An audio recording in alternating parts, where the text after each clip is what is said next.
Okay, good afternoon and welcome back everyone to our options education webinar series.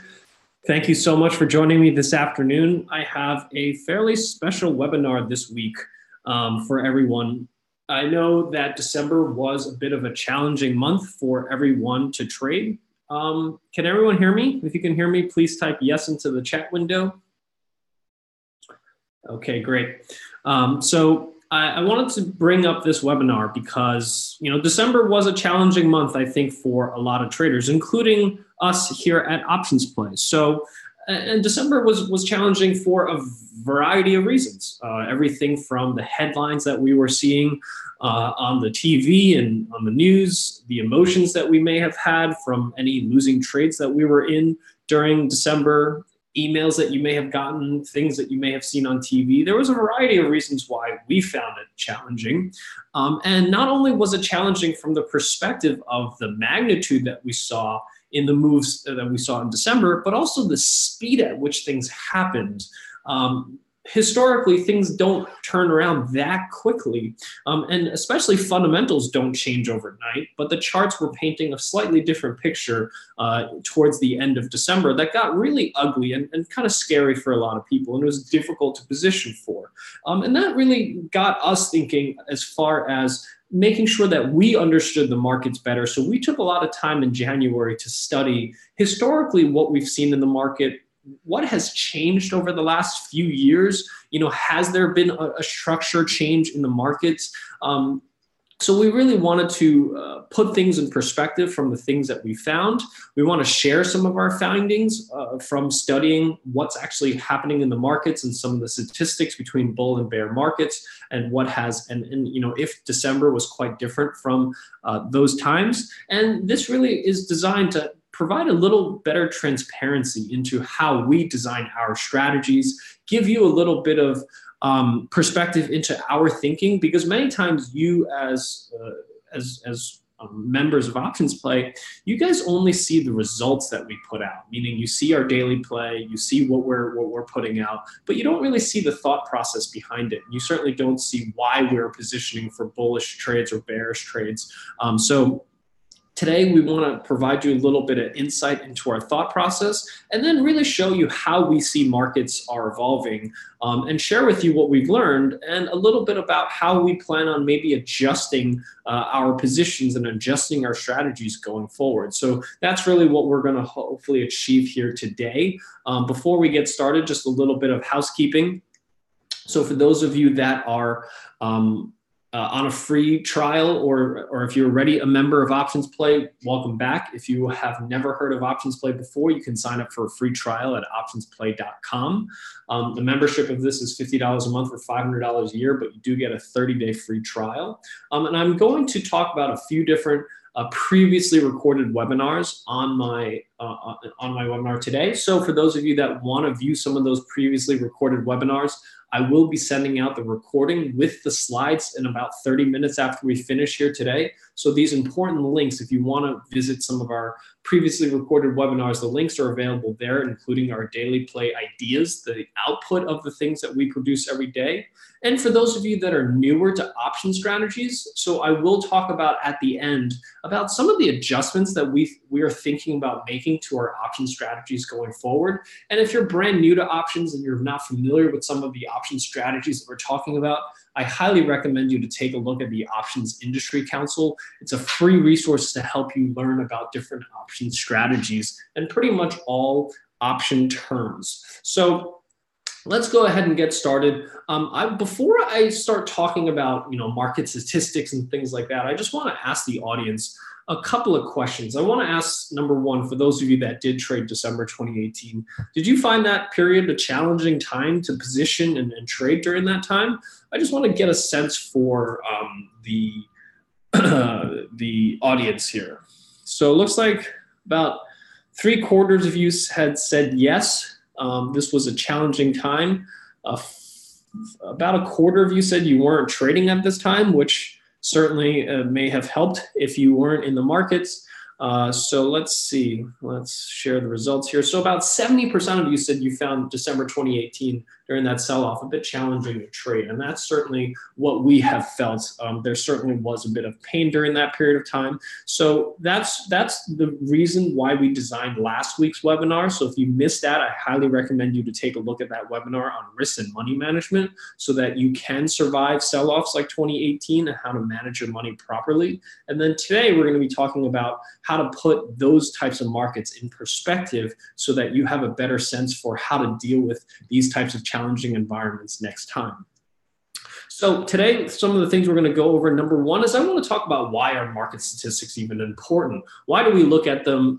What do we get from them? Then I'll dive into bull and bear market statistics just to give you a sense for what is the difference between bull and bear markets, both from a large perspective, from a big high level perspective, all the way down to the nitty gritty, so that we can really dive into the differences between the two, understand fundamentally how they're different so that you can then decide how you want to trade each one during normal market conditions, which I consider bull markets, and then adverse market conditions, what I consider bear markets. So once we have a better understanding of the difference between bull and bear markets, then I want to talk about and look at the data to show, have markets changed? For those of you that have been trading for a while, I think most of you may have this feeling that things have changed a little, even though you may not know exactly how or why.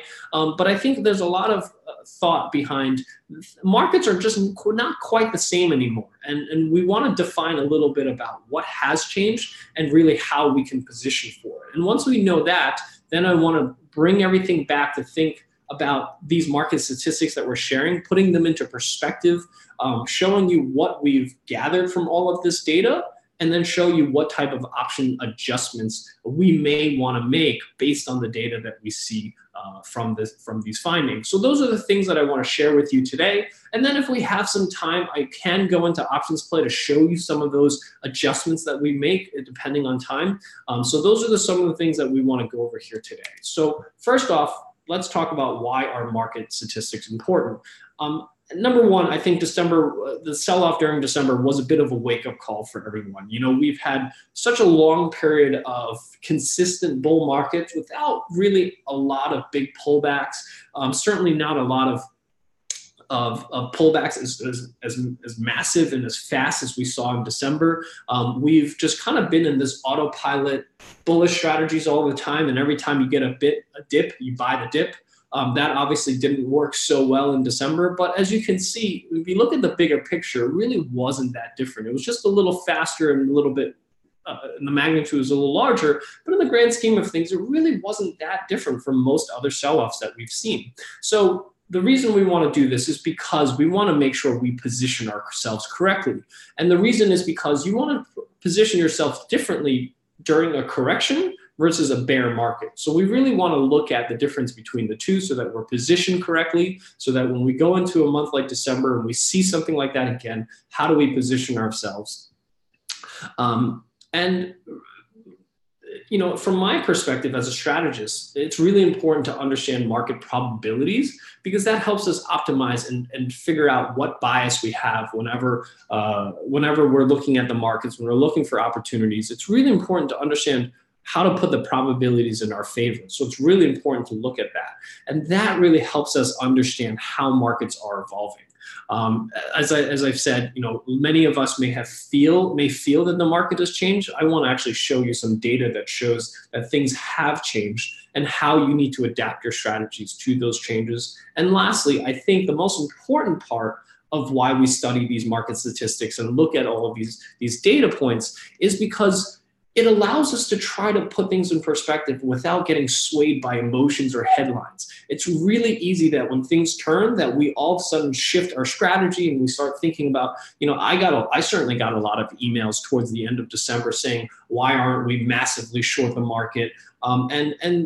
Those things did affect me emotionally, asking me why we're not short the markets heavily. And there was a reason for it at the time, but, the headlines were showing everything was red, things were getting really bad. So we want to make sure that we understand where we are with respect to the larger picture, because that helps us stay with our strategy and not get swayed by emotions or headlines and get whipsawed in and out of the markets, which I think many of you may have experienced in the past. So what I want to do now is I just want to ask everyone, before we get into the actual statistics, during December, for those of you that did trade it, did you believe that we were entering a bear market going into the Christmas break? So remember, December 24th, Christmas Eve, that was the absolute low of the market. Things got pretty ugly there for quite a few weeks, I would say. And there was a lot of talk about, we're now in a bear market, or we're entering a bear market. So I just wanted to get a feel for how many of you actually felt that, or how many of you going into Christmas felt that we were entering a bear market. So looks like the statistics are a little different than before, which is actually quite good. So let's see. I'll give it one more minute.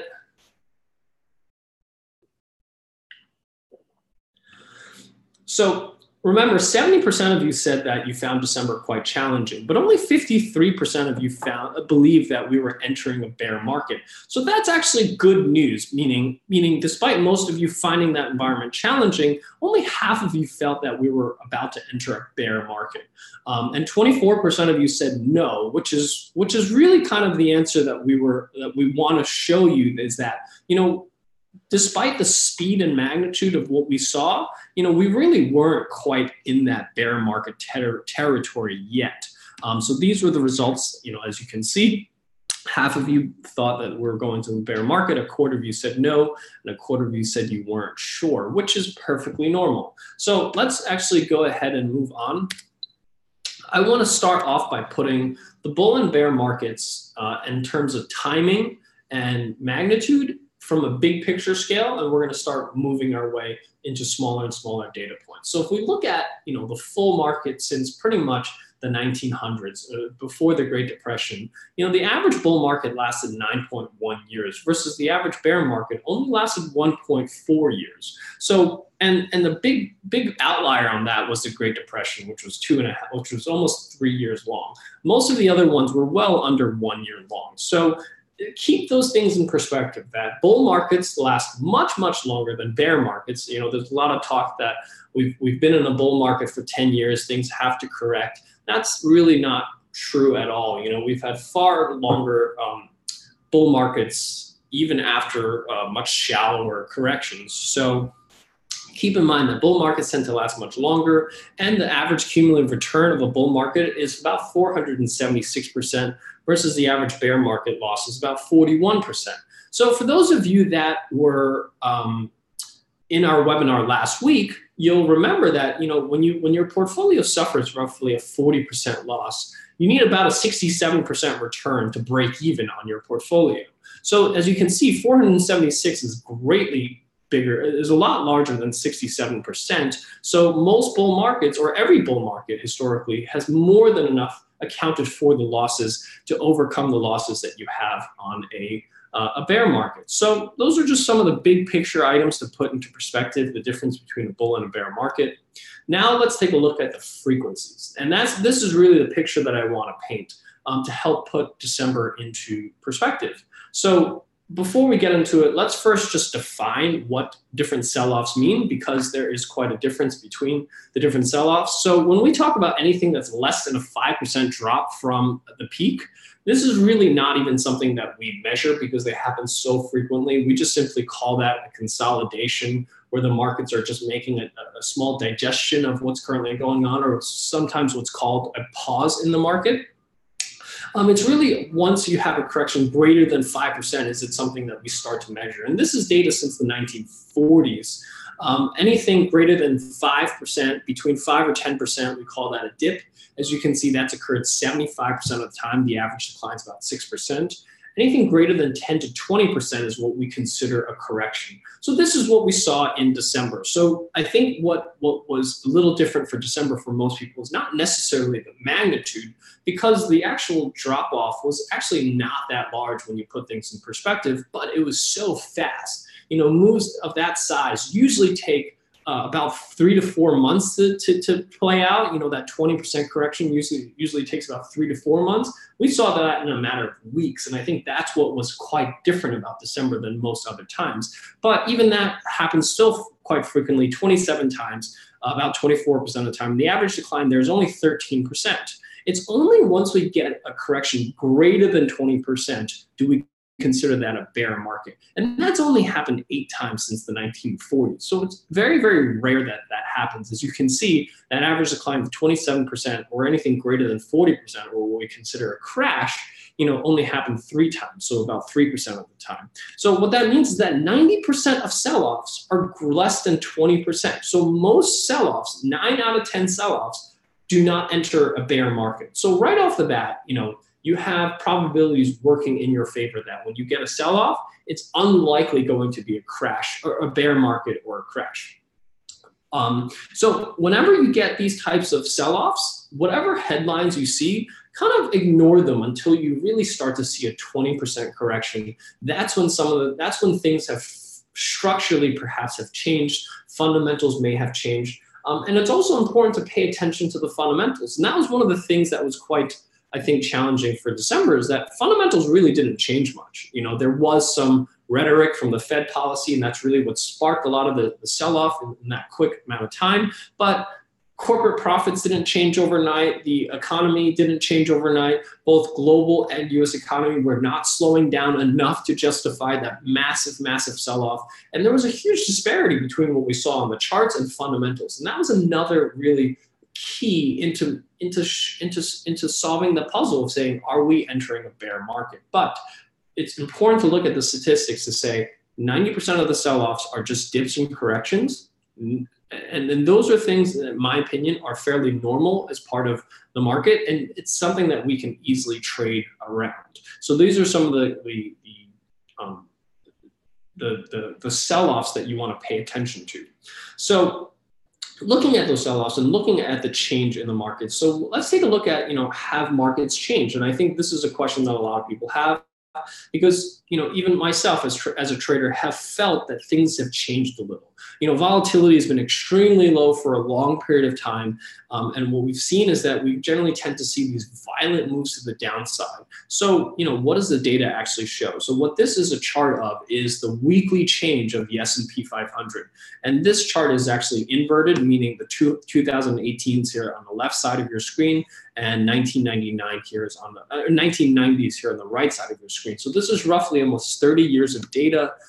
As you can see, the chart may not look like much, but if you look a little closer, there's a few things that you'll notice. Number one, recently what we've seen is much more frequent large violent moves to the downside. So as you can see, a 5% move to the downside is happening quite frequently over the last few years since the 2008 crisis. Historically, we don't see these quick, fast moves other than during a depression or during a market crisis like 2008 and the dot-com crash. Aside from that, we really don't see moves greater than 5%. And they certainly happen very infrequently, but we've seen them much, much more frequently since 2008. The other thing we've noticed is that there's far fewer large moves to the upside. Since 2008, we've seen almost no moves above 5%. So normally what we see is big down moves followed by quick up moves, quick down moves followed by quick up moves. So what we're lacking here since 2008 is almost no moves since 2010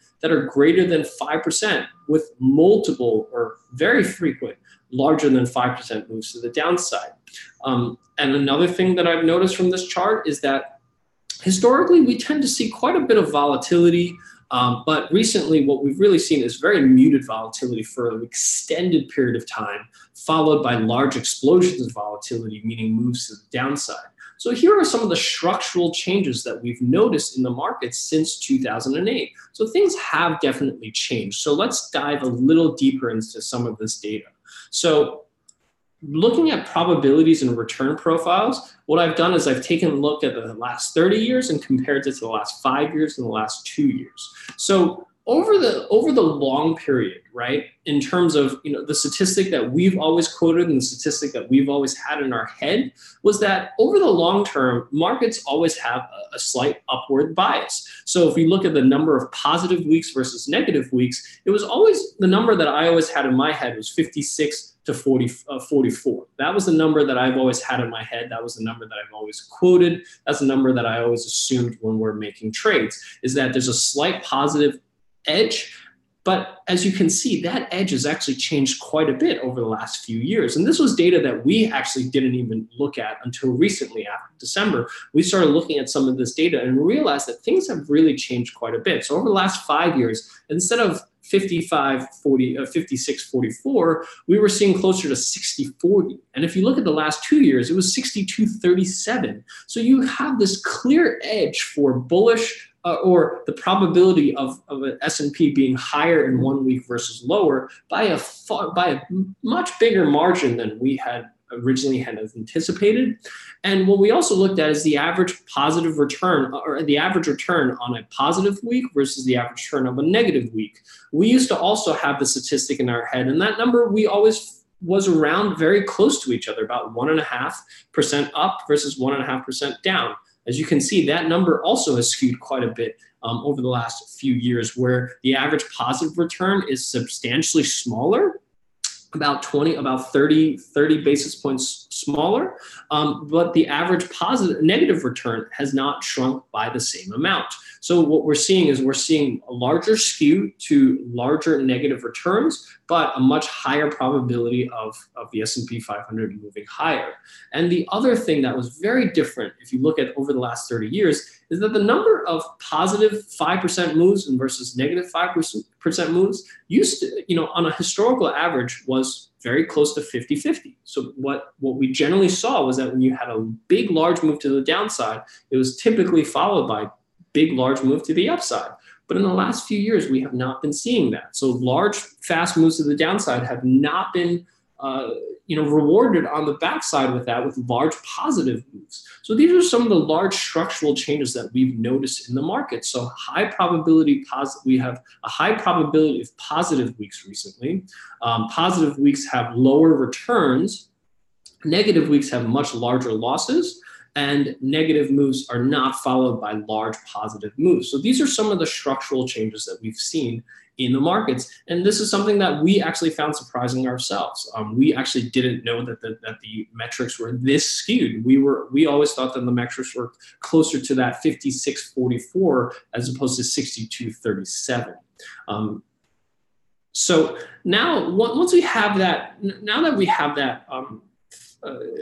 these statistics in our mind, how does that actually affect our trading? And that's when we started taking a look at holding periods. And the reason we want to take a look at holding periods is because we all trade on different frequencies. Some of us trade much short term. I know a lot of you like to trade very, very short term, 1 week, 2 week trades. And then many of you I think most of you probably trade somewhere in what I would consider medium term. So anywhere from 3 weeks to about 3 months out, and then some of you are really long term. So what we wanted to look at is the statistics for the holding periods depending on how frequently you trade, because that also has varied quite a bit across the board. So what we generally found is that holding periods greatly affects your returns and your probabilities. So what we wanted to identify is, regardless of how frequently you trade, we wanted to provide you with some statistics that help you figure out what is the strategies to look at. So when we look at very, very short-term holding periods, this is based on 27 random starting points of the S&P 500 since 2006. So before the financial crisis till the end of 2018, this was based on 27 random starting points, which is not a huge sample size, but we have generally found that this data set was very representative of the larger data set. But basically, if you trade very, very short term, so this first column, a 1 week holding period, your probabilities of the market being up or down was actually very close to 50-50, which means that if you are a very short-term trader, you have a pretty equal a chance of predicting when the market's moving higher or moving lower, meaning that you can spread your trades fairly evenly between bullish trades and bearish trades. However, as you trade longer term, that starts to skew, that starts to change. So on medium terms, 4 to 12 week trades, that probability actually touches closer to 60-40, meaning that you have a 60% chance of the markets moving higher and only a 40% chance of the markets moving lower. And then really over the long term, that tends to average out to about 55-45. So we're seeing that over the long run, you get about 55-45, but if you're on the short term, it can vary quite a bit, as far as high as 60-40. So depending on your holding period, you want to make sure you kind of adjust your bias, because especially if you're in that medium term, you want to have that slightly bullish bias versus bearish bias based on probabilities. And what's even more interesting is that this is including the 2008 crisis. So as you can see, during 1 week holding periods, you got a lot of greens, which were positive weeks, quite a few reds, which were negative weeks, and white, which means effectively neutral weeks. As you go further out in time, as you can see, you generally have much more greens versus reds, so meaning far more bullish weeks versus bearish weeks, depending on your holding period. And this is for all the whole time period between 2006 and 2018. However, what was interesting for me was that if you took out the financial crisis, meaning if you took out the bear market out of all of this, meaning if you only look at trades during normal market conditions, if we exclude the 2008 bear market, that data actually looks quite different. And this is really the point that I think I want to make for those of you that are trading, because majority of the time that you're trading, 90% of the time that you're trading, you're talking about normal market conditions. So let's take a look at the statistics and probabilities of normal market conditions. And immediately, all probabilities skew to that positive. Even for short-term 1 week trades, it still skews to a slightly positive. And the longer you go, the more positive it skews. All holding periods for this time frame, regardless, anywhere from 1 week to 20 weeks, are all positive. So that's another thing to consider, that if you're short, regardless of what time frame you're trading, the average market moves higher over all time frames. So if you're short, you immediately have this small edge against you. And if you're bullish, you have this small edge in your favor. So, over the 4 to 8 week time period, the average move of the S&P 500 is 1.5 to 1.8% higher. So you have this edge in your favor. If the market is going to move 1.5 to 1.8% higher in 4 to 8 weeks, and you're trading in this time frame, you should probably have more of a bullish edge. So bullish strategies have an edge during normal market conditions. Even including the bear market, you still have a small edge, but during normal market conditions, the edge is much, much larger. And that's really, I think, the important statistic for everyone to understand and see.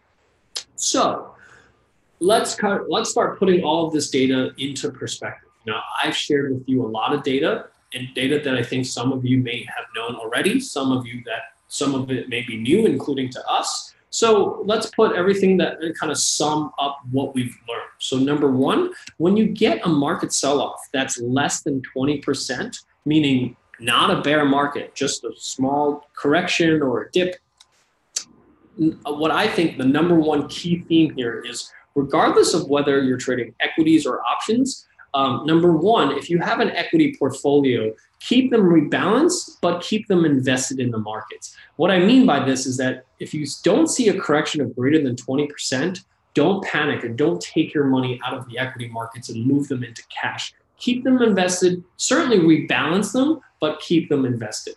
As far as trades go, meaning more tactical trades like your option trades, whether you're trading bullish and bearish trades, during more normal market conditions, it's very clear that bullish trades have a probability edge, especially near extremes. What I mean by that is, as you kind of got near that 20% sell-off towards December, you had a really high probability edge of the markets moving higher.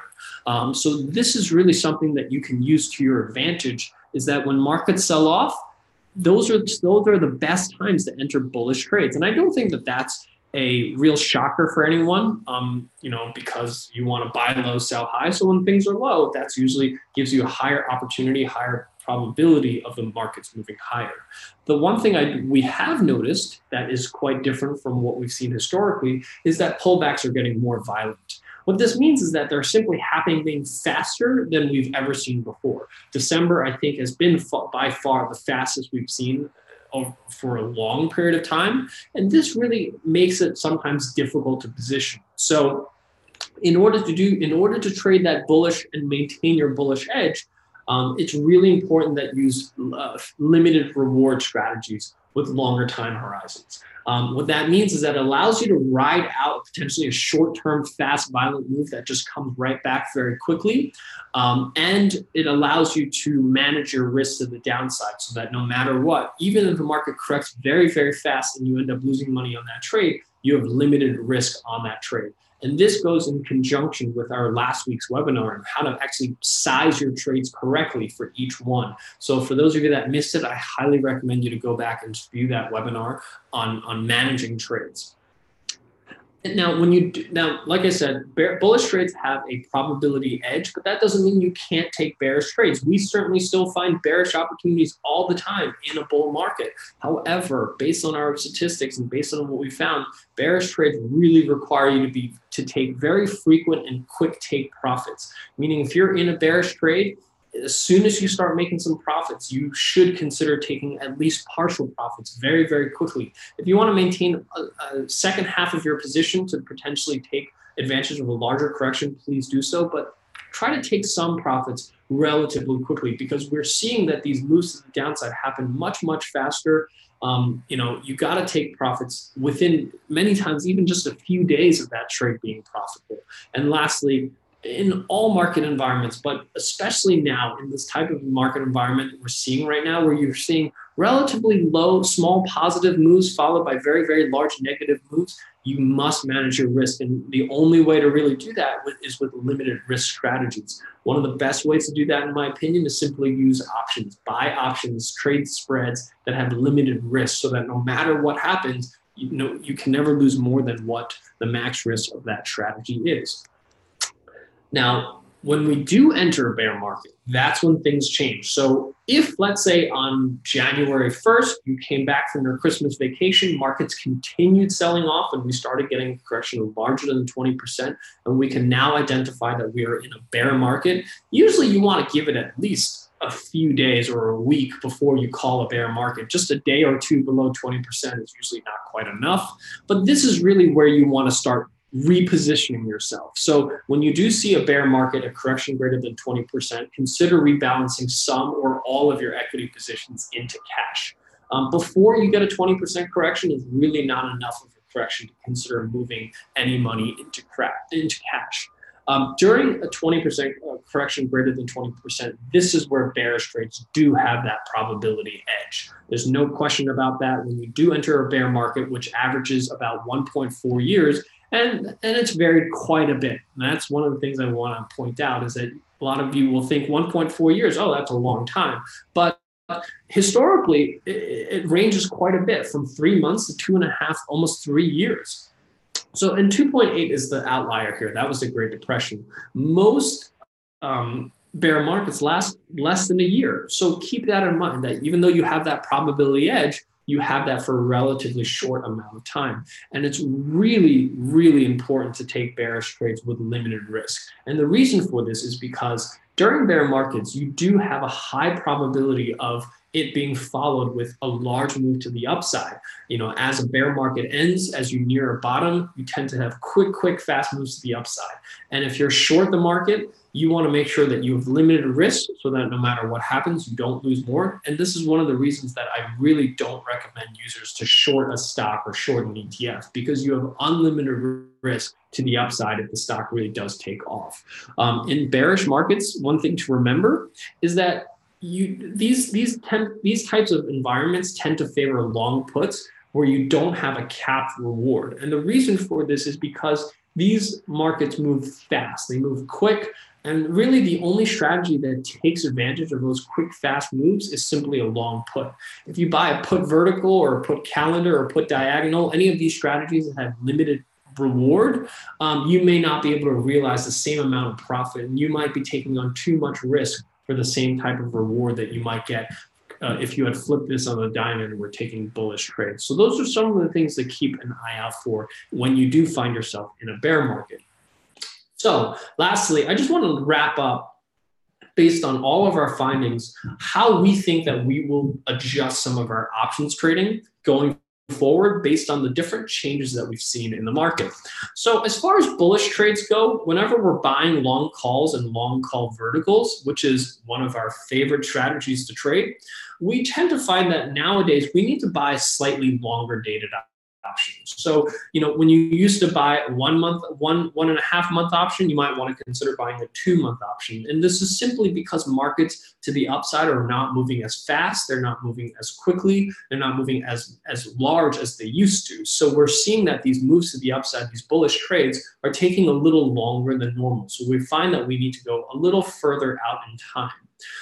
For those of you that trade calendars and diagonals, same thing. You want to buy a slightly longer dated option. But for those, you want to sell perhaps a near the money strike. So if you used to sell strikes that were further out, you might want to bring them a little, because we simply are not, again, seeing the same type of moves to the upside as quickly as we used to. So you're able to generate a little bit more premium, a little bit more use in offsetting that time decay, which you're going to need because trades are taking a little longer to materialize. And lastly, because these bullish trades seem to be followed by quick, fast moves to the downside, like we saw in December, where you might have been, a lot of portfolios were doing quite well into early December, all of a sudden were massively negative just a few weeks later. And the only way to kind of offset some of that or to mitigate that risk is to really use limited risk strategies, so that no matter what happens, even when you get these large violent down moves, that you have limited risk. And again, that goes hand in hand with the webinar that we did last week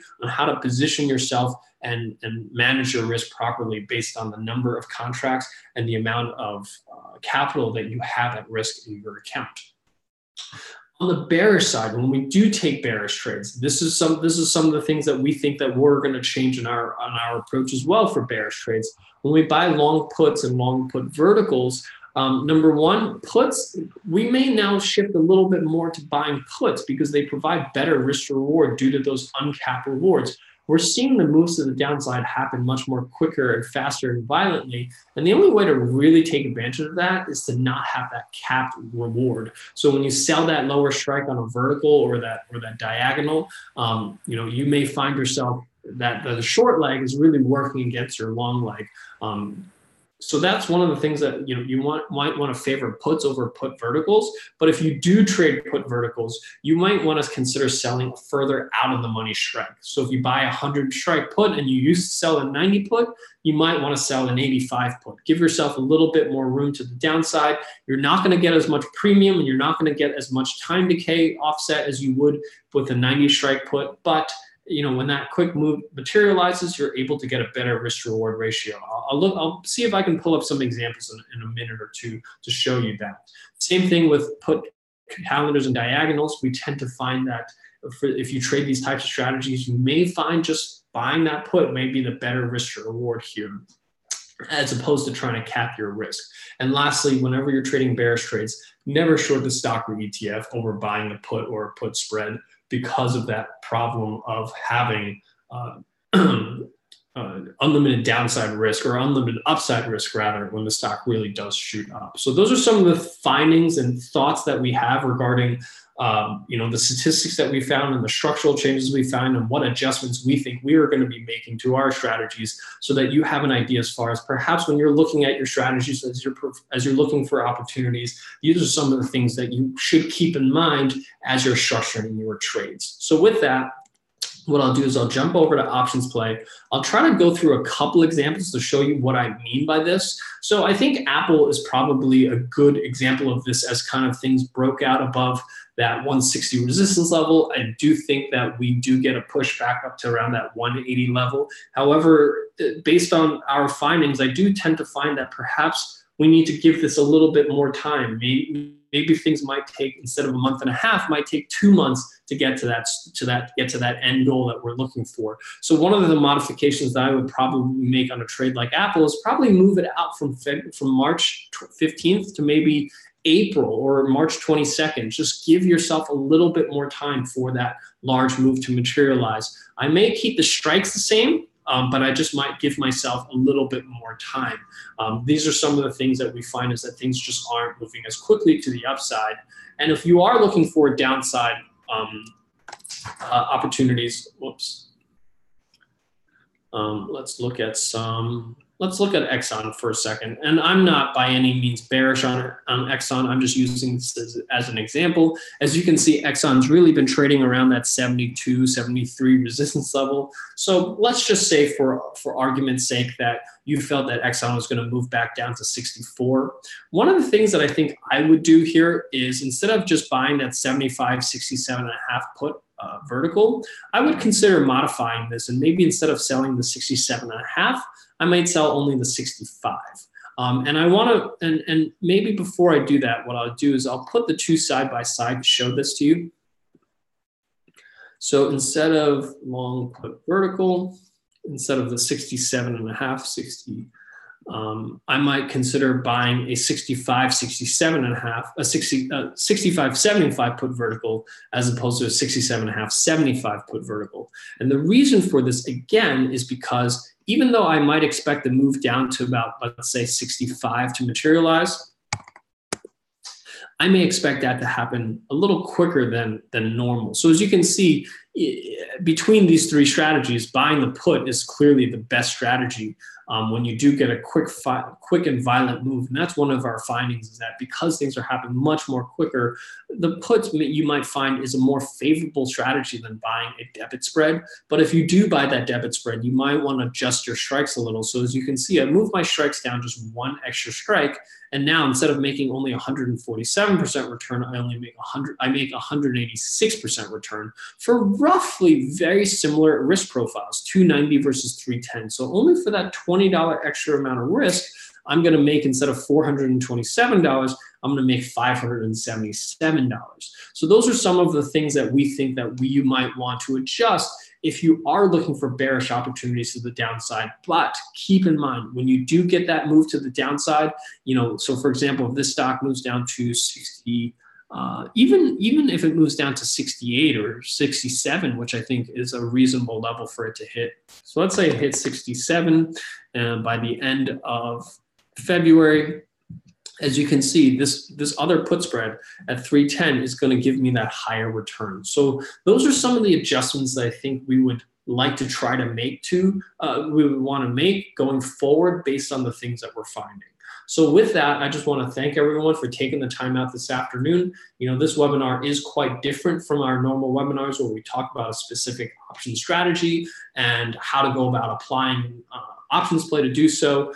Today, I really want to take the time out to put what was a challenging month for everyone into perspective, and hopefully give you guys a little bit more confidence in being able to recognize some of these things and make sure that you feel confident in how to position yourself when you find yourself in a similar situation going forward, both from a positioning standpoint and also from a risk and money management perspective. So again, for those of you that missed the webinar last week, I highly recommend you to take a look at last week's webinar and this week's webinar in conjunction with each other to help prepare yourself better for the next time you do find yourself in a situation similar to where you saw in December.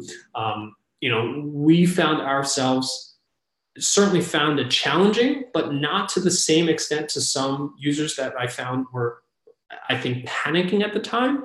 And a lot of it came down to our risk management. Our risk management did not exceed what we were teaching last week. And that was one of the reasons that we were able to continue holding on to the positions that we were holding on to. We weren't losing 30, 40, 50% of our portfolio like we saw some of our, some users were. So a very important concept to put together as you put together your strategies going forward. So with that, what I'll do is I'll open this up for Q&A. If anyone has any questions, please type them into the chat window or the Q&A window, and I will answer as many questions as I have time for.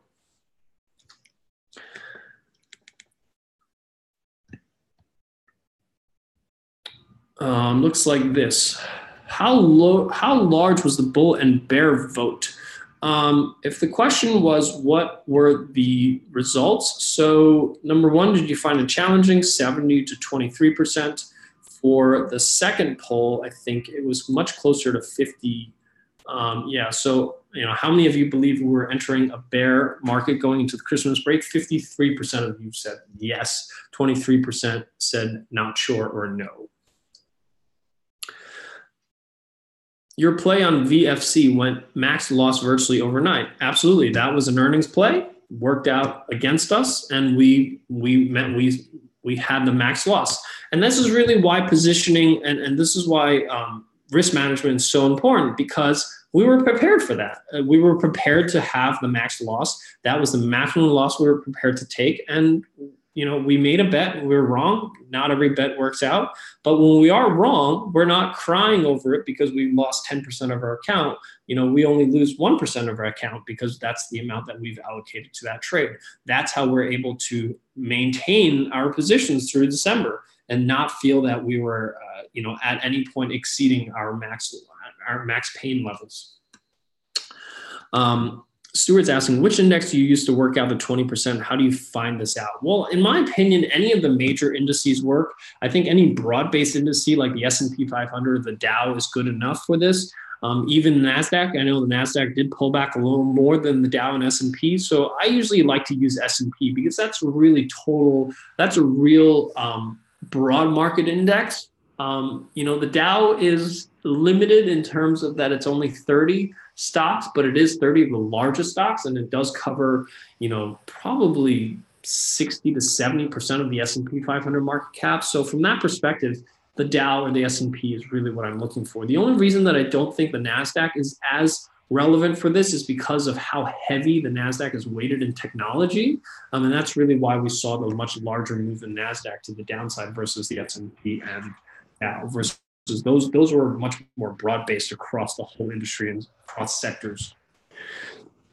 What are your thoughts on using VIX as a strategy to rebalance a portfolio? Well, rebalancing a portfolio is dependent on the gains of the holdings. So I'm not sure how you would use VIX as a rebalancing. You might use VIX as a timing to rebalance, but rebalancing is really something you should be doing on a periodic level based on what things are out of whack from the different risk profiles that you need. So if you have a 60-40, 60% equity, 40% bonds, and equities really rally and now they're 80% of your portfolio, that just means selling 20% of your equity portfolio and rebalancing that into bonds. That really doesn't have a lot to do with VIX, in my opinion. So unless you have a different viewpoint on that, I'm happy to hear that, but those are my thoughts. It seems lately that big moves are happening on macro and non-economic events. And that's exactly my point, is that when they don't happen on macro and non-economic events, things get scary because you're not sure why it's happening. You're just seeing these headlines. You're seeing large losses in your account. You don't really have a fundamental reason for it. And that's really what's scary about December. And that's certainly what we found confusing about December, was that things didn't really change much, but we were seeing we were seeing charts that were looking very ugly. And that's really why we want to put these things into perspective for you, so that when things aren't changing on the macro level, how do you put things into perspective? Spencer, good to hear about selling further out of the money options for bear spreads. James is asking, I noticed that when a favored long call vertical trade is modified to selling a shorter days to expiration call, the scores go up exponentially. What are your thoughts on this strategy? How short is getting more risky? And in your change in strategy to score later days to expiration higher, wouldn't it be more important or favorable? James, so I think your question is, instead of trading a long call vertical, you trade a calendar. And you're saying that you would want to sell the same strike as you would on the vertical. And if that's the case, I certainly think that that's a very viable trade. That's much similar to what I would consider like a poor man's covered call. I'm a big proponent of that trade. It's just the reason that we don't talk about that trade very much, especially with most users, is that it's a much more involved trade, because now you have a time spread. That's a little harder to analyze. It's a little harder to manage.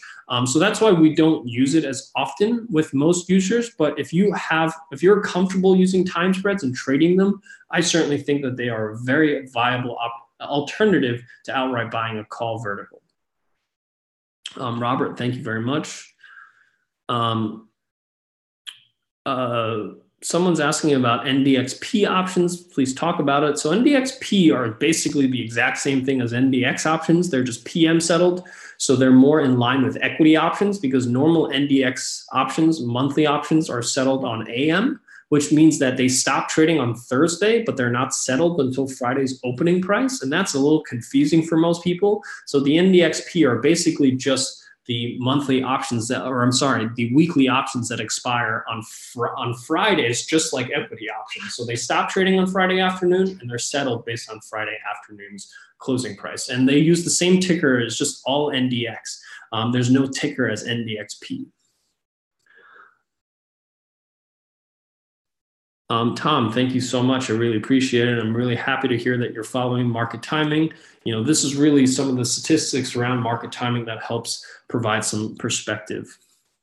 What do you think about trading SPX versus SPY options? I think from a trading perspective, they are very, very similar. The only difference is contract size. SPX is 10 times larger.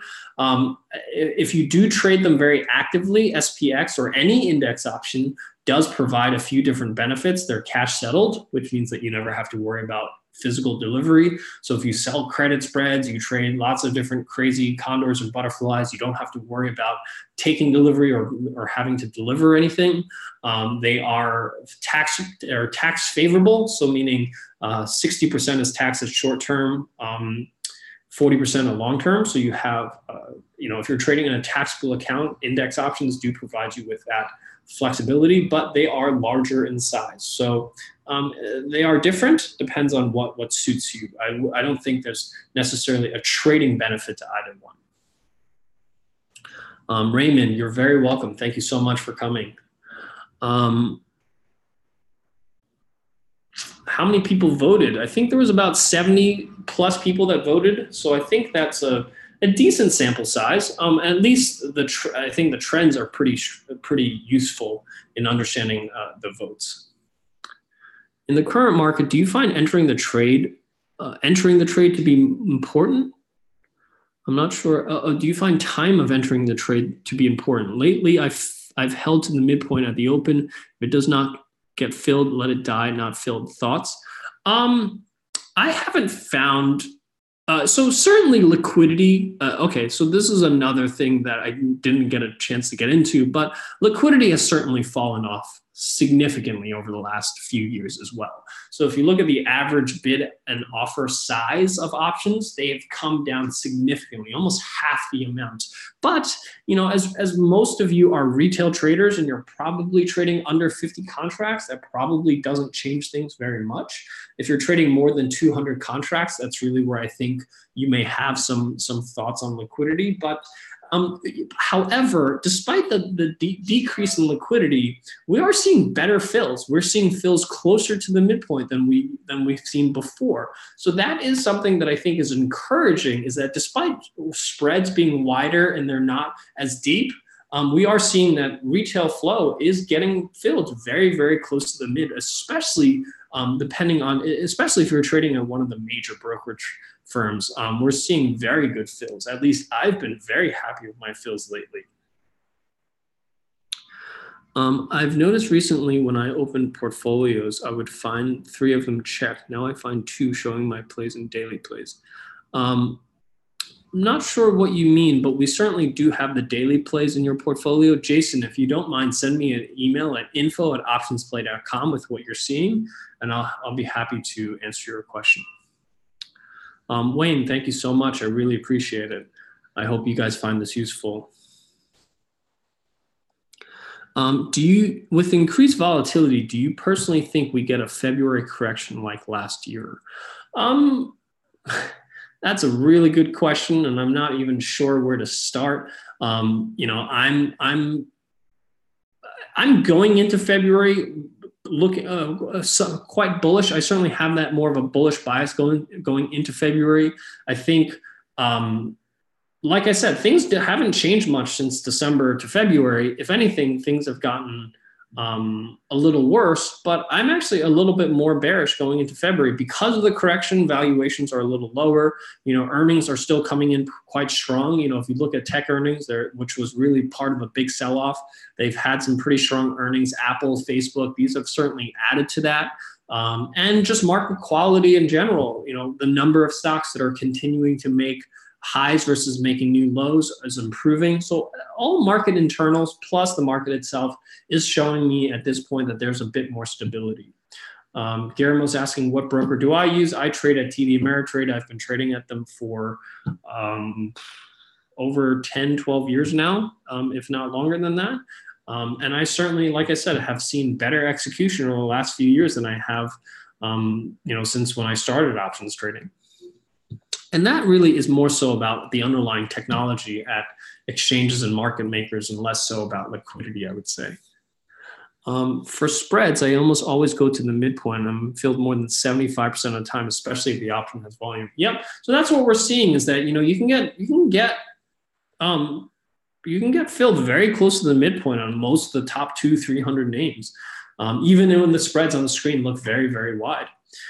So a lot of people complain about commissions, but I will say commissions mean nothing if you're not getting a good execution. So there's a lot of places that may have lower commissions, like perhaps I won't name some names, but you'll find that the executions are much, much worse. So if I get slipped 3 cents on a trade, that's $3 per contract. I'm sorry.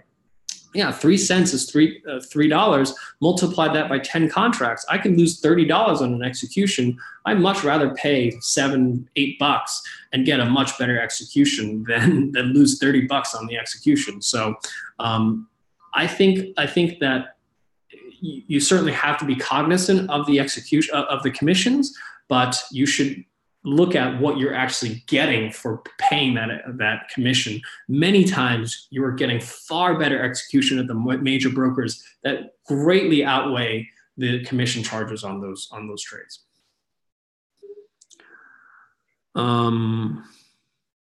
What events may cause a black swan event in 2019? Well, by definition, a black swan event is something that we can't predict, so I'm not even going to attempt to do that. When buying to close a position, should I use the mid price as well? Absolutely. Buy orders and close orders. Open versus close orders should not vary in terms of how you price them. I will say that if you absolutely need to get out and it's something that for whatever reason, you have to get out very quickly, you may be a little bit less aggressive on your pricing. But from an execution perspective, a close and open order, you should price them exactly the same. Wayne's asking a really good question. If I get my price, how do I know I'm getting the best price I could have gotten? So that's one of the biggest differences, in my opinion, between a broker like TD versus some of the smaller brokers. At TD, when I enter a limit order at $1 to buy, I may get filled at 98 cents. So meaning, despite the fact that I asked for $1, I actually get a filled what they call price improvement. So if I get a 2-cent price improvement on a 10 lot trade, I'm getting $20 cheaper on that trade. I'm happily paying $7.95 or $11 for that trade, versus you can pay $0 commissions on another trade and get filled at $1, but now you're down $20 on that trade because you got filled at $1 instead of at 98 cents or 97 cents. So that's a price improvement that you get at some of the major brokers that the major brokers can compete for that a small broker just simply can't. Now, I will say that doesn't mean that a small broker can't, because some small brokers do consolidate their volume with much larger brokers, or they go through introducing brokers that have high volume. So it's not to say that a small broker can't give you good execution. I'm just saying that pay attention to your execution, not just to your commissions, because many times your execution far, far outweighs what you pay in commissions. John's asking, when is the best time to enter an options trade? Should I wait until after the open? Absolutely. I would argue that you should never place an order before the open and try to get it filled on the open, because trades go out of whack during the open. You can get filled at all types of crazy prices. I usually don't enter an order until the market has traded for at least a few minutes before I enter an order. I don't think you need to wait an hour. I think you need to wait 3 to 5 minutes at the minimum, in my opinion. What is the best way to sell a put, debit or credit? Well, selling a put by definition should be at a credit. If you're selling a put at a debit, then you can never make any money on that trade.